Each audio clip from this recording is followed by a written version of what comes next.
Hi friends, मैं सुकल पटेल बोल रहा हूँ। आज हम देखेंगे D Morgan law for intersection. अब देखो यहाँ पे डी मॉर्गन लॉ करना इंटरसेक्शन के लिए, इसके पहले मैंने 2 वीडियो बनाए हुए हैं। उसमें से पहला जो वीडियो है वो हमारा है एक basic for D Morgan law, जिसके अंदर क्या क्या यूज़ हो रहा है उसका बेसिक हम समझाया हुआ। इसके बाद मैंने सेकंड लेक्चर में बताया हुआ आपको union of means D Morgan law for union, और ये है इंटरसेक्शन के लिए। ओके, तो देख लेते हैं एग्जाम में कैसे आएगा। एग्जाम में ऐसा आएगा, state and prove De Morgan law for intersection. Exam में ऐसा आएगा एंड इसका स्टेटमेंट मैंने लिख दिया, complement of intersection of two sets is the union of their complement. तो यहाँ पे मैंने लास्ट वीडियो में भी मैंने आपको बताया था ये कैसे बनाने का। ये जो हमारा जो स्टेटमेंट है और ये जो हमारा जो लॉ है, ये दोनों एक दूसरे के ऊपर से ही बने हुए हैं। तो देख लेते हैं कैसे। कॉम्प्लीमेंट ऑफ इंटरसेक्शन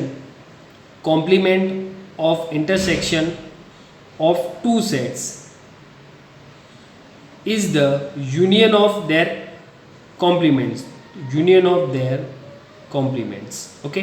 तो आपको याद रखना हो तो कैसे याद रखने का, complements of intersection of two sets is the union of their complement. तो आपको ये याद रह जाएगा। ओके, तो आपको याद ऐसे इसमें से याद रखोगे तो आ जाएगा, और ये तो आपको याद रहने ही वाला है। तो इंटरसेक्शन होता है तो उसमें फर्स्ट इंटरसेक्शन होता है, वो आपको दिमाग में रखना है। तो चलो हम स्टार्ट करते हैं। यहाँ पे सबसे पहला स्टेटमेंट लिख देते हैं कि आपको 2 सेट हमको चाहिए। तो इफ़, यहाँ पे लिख रहा हूँ, if A and B are non empty sets, A and B 2 set है जो नॉन एम्प्टी है। ओके, उसके बाद आगे बढ़ रहे हैं। हमको यहाँ पे क्या प्रूव करना था, ये और ये दोनों इक्वल बताना है। तो इक्वल बताना है तो क्या प्रूव करना पड़ेगा, तो हमको सिंपल सी बात है, हमको 2 चीज़ प्रूव करनी पड़ेगी। क्या, A intersection B dash is equal to subset A dash union B dash. मैंने आपको ये पहले भी बताया हुआ है। क्या बताया हुआ था कि जब भी कोई 2 चीज़ को इक्वल बताना हो तो फर्स्ट वाला सेकंड का सबसेट है, और दूसरा जो कंडीशन होता है सेम सेकंड वाला पहले का कॉम्प्लीमेंट है, सबसेट है। तो ये आपको याद रखना है, A intersection B dash. Okay, तो ये 2 चीज़ अगर हम प्रूव कर देंगे तो हम ऐसा बोल सकते हैं कि ये दोनों इक्वल है। तो let us we start with first. क्या प्रूव करना है, ये पहला वाला प्रूव करना है। ओके, तो सबसे पहले हम क्या लेंगे, कोई एक एलिमेंट ले लेंगे जो इसके अंदर है, और वही एलिमेंट को इसके अंदर है ऐसा बताना पड़ेगा, तब जाके हम ऐसा बोल सकते हैं कि ये इसका सबसेट है। ओके, तो स्टार्ट करते हैं कि let x be any element of किसका, A intersection B whole dash. Okay, तो इसका मीनिंग ये हुआ कि x belongs to A intersection B whole dash. Okay, अब यहाँ पे जो मैंने आपको कंडीशन लिखवाई थी वो आपको दिमाग में बिठा लेनी है, और मैं आपको वापस में यहाँ पे लिख के दिखा दे रहा हूँ क्या कंडीशन है। ये वाली जो कंडीशन थी मैंने लास्ट वीडियो में भी बताई थी, वो कंडीशन हम यहाँ पे लिख देते हैं कि जब बिलोंग्स टू होता है और जब नॉट बिलोंग्स टू होता है तब कौन सी कंडीशन होती है। जब बिलोंग्स टू होता है तब यूनियन की जगह पे और होता है, और इंटरसेक्शन की जगह पे एंड होता है। सेम सिचुएशन, जब यूनियन होता है तब एंड होता है, और जब इंटरसेक्शन होता है तब और होता है। ये आप याद रख लो, दिमाग में उतार लो या रट्टा मार लो, कुछ भी करो। ओके, पर ये दिमाग में बिठा लो। तो चलो अब आगे बढ़ते हैं यहाँ से। A, okay, X belongs to A intersection B dash है। अब यहाँ पे मुझे ये डैश निकालना है कैसे भी करके। तो मैं क्या करूँगा, अगर मुझे डैश निकालना है तो यहाँ पे जो बिलोंग्स टू है वो भी चेंज हो जाएगा। तो क्या हो जाएगा, not belongs to A intersection B, ऐसा हो जाएगा। कॉम्प्लीमेंट निकाल दिया तो बिलोंग्स टू का चेंज हो गया, नॉट बिलोंग्स टू हो गया। मैं एक बार फिर से बोल रहा हूँ, मेरे जो प्रीवियस 2 वीडियोस हैं डी मॉर्गन के लिए वो एक बार देख लो। 101% आपको ये पसंद आएगा वीडियो।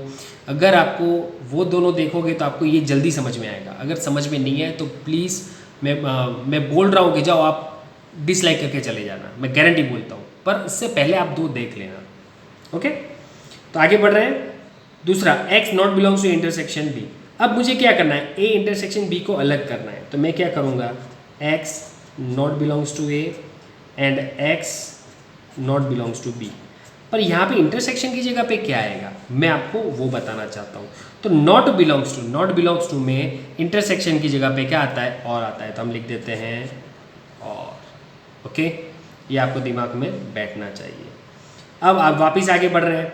अब मैं क्या करूँगा, ये नॉट बिलोंग्स टू निकालना है मुझे, तो मैं क्या करूँगा, x बिलोंग्स टू, तो a की जगह पे क्या हो जाएगा, a डैश हो जाएगा। मैंने बोला था अगर बिलोंग्स टू में कुछ भी चेंज हुआ तो यहाँ पे डैश नहीं होगा तो आ जाएगा, और होगा तो चला जाएगा, सिंपल। और x belongs to b dash, ऐसा हुआ। अब क्या करना है, वापस हमको इकट्ठा करना है, तो क्या करेंगे, x बिलोंग्स टू, अब देखो a डैश, अब देखो यहाँ पे क्या है, बिलोंग्स टू है, बिलोंग्स टू के अंदर क्या है हमारा, बिलोंग्स टू के अंदर और, बिलोंग्स टू के अंदर और कहाँ पे, यूनियन में आता है, तो मुझे यूनियन लिख देना पड़ेगा, यूनियन बी डैश। तो बिलोंग्स टू के अंदर और का क्या होगा, यूनियन होगा, वो हमने बता दिया। तो इसका मीनिंग ये हुआ, जो हमने x यहाँ पे बताया हुआ था, इसमें बताया हुआ था, वही x आपको यहाँ पे मिला है। तो this set is a subset of this set. Okay, तो इसका मीनिंग यही हुआ। तो हम लिख देते हैं a intersection b dash subset of a dash union b dash. तो ये आपका पहला फर्स्ट, ये आपका हो गया। नाउ अब हम सेकंड ले रहे हैं। सेकंड के अंदर क्या होगा, सेम सिचुएशन। सेकंड के अंदर है ये जो let y be any element of, किसका, पहले वाले का, a dash union b dash. तो y किसी का एक एलिमेंट है, तो y belongs to a dash union b dash. Okay, अब करना क्या है, मुझे दोनों को अलग करना है। दोनों को अलग करना है तो क्या होगा, यहाँ पे बिलोंग्स टू है तो यहाँ पे क्या हो जाएगा, y belongs to a dash, y belongs to b dash. तो बिलोंग्स टू होता है तो यूनियन की जगह क्या लिखेंगे, बिलोंग्स टू यूनियन की जगह और लिखना पड़ेगा, और लिख दिया। अब मुझे डैश निकालना है तो क्या करेंगे, y नॉट, अब देखो डैश निकालेंगे तो नॉट बिलोंग्स टू हो जाएगा a, और y not belongs to b। तो डैश निकाला तो बिलोंग्स टू की जगह पे नॉट बिलोंग्स टू हो गया। ये मैंने आपको फर्स्ट वीडियो में बताया हुआ है। अब क्या करेंगे, दोनों को इकट्ठा करेंगे, तो y not belongs to a। अब नॉट बिलोंग्स टू होता है और बीच में और है, और ये दोनों को मिक्स करना है, तो नॉट बिलोंग्स टू में और, नॉट बिलोंग्स टू में और क्या आएगा, इंटरसेक्शन आएगा, इंटरसेक्शन b।